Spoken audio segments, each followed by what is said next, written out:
You know that feeling of complete comfort and security you have with your partner?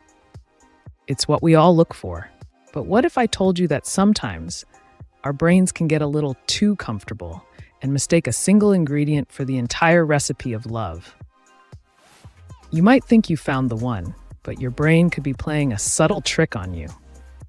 It's keeping you in a comfort zone that feels safe, but might be holding you back from the deep, authentic connection you truly deserve. Section 1, the love illusion.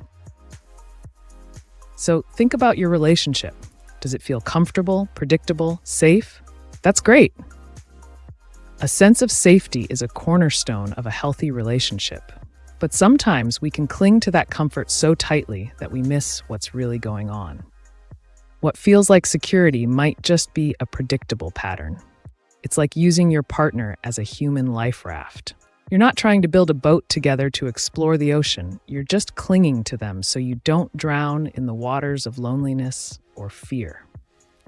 The bond becomes more about survival than a genuine, evolving connection. This brings us to the fascinating world of attachment. Attachment isn't the opposite of love. It's a natural biological need for connection we all have. The real question is whether our attachment style is secure or insecure. A secure attachment is the foundation of healthy love, where comfort and intimacy coexist beautifully. But an insecure attachment is self-serving. It's less about mutual growth and more about, how does this person make me feel safe? How do they stop me from feeling lonely? If that sounds a little too familiar, you're not alone, and it's not your fault. It's a pattern that can be wired into our brains from a very young age. Section 2, the reframe, your brain's old survival guide. So where does this wiring come from? This is where attachment theory comes in. Think of your brain's attachment style like the original operating system installed on a computer. It was designed to handle the basic tasks you needed to stay safe as a child. But now, years later, you're trying to run complex new software, adult relationships, on that old, outdated OS. It glitches and freezes, not because the system is broken, but because it was built for a different time and a different purpose. This is where the lie comes in.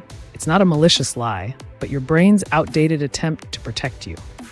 When that internal operating system is based on insecurity, it can manifest in a few key ways.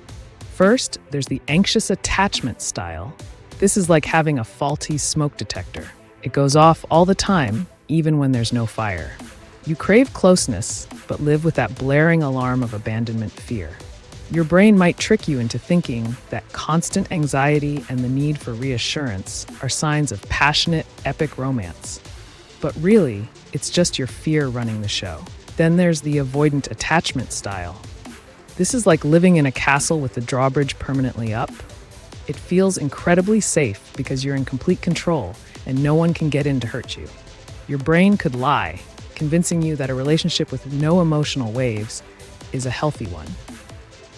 You mistake that emotional distance for peace, when in reality you're keeping true intimacy on the other side of the moat. And there's a third insecure style called disorganized or fearful avoidant. This is a confusing mix of the other two, where you desperately want connection, but are also terrified of it. It can leave you feeling stuck, unable to raise or lower the drawbridge. It's a common observation that anxious and avoidant types can attract each other, creating a painful push-pull dynamic. One person chases, the other retreats, and both end up feeling chronically misunderstood. If you're starting to see your own patterns here, just take a breath. This isn't a life sentence, it's a roadmap for self-awareness. Recognizing it is the first, most powerful step toward change. And stick around because we're going to dive deeper into how to heal these patterns in future videos. Section 3, the solution, from insecure attachment to real love. So how do you break free from these old patterns and build a love that's genuinely secure? It starts with learning to spot the difference. A relationship driven by insecure attachment often feels like two people leaning on each other just to stay standing. If one person moves, the other stumbles. But a connection built on secure attachment is like two strong trees growing side by side. Their roots are their own, but they grow close enough that their branches intertwine, creating a shared life without depending on the other for their own stability. Here are a few ways to start building that awareness. 1. Check the balance. Ask yourself honestly, is the balance in my relationship tipped more toward what I get or what I give? Secure love involves both, a healthy give and take. Insecure attachment, on the other hand, is often laser focused on getting your own needs met to feel okay. 2. Check your feelings when apart. When you and your partner are separated, how does it feel? Of course, it's normal to miss someone you love.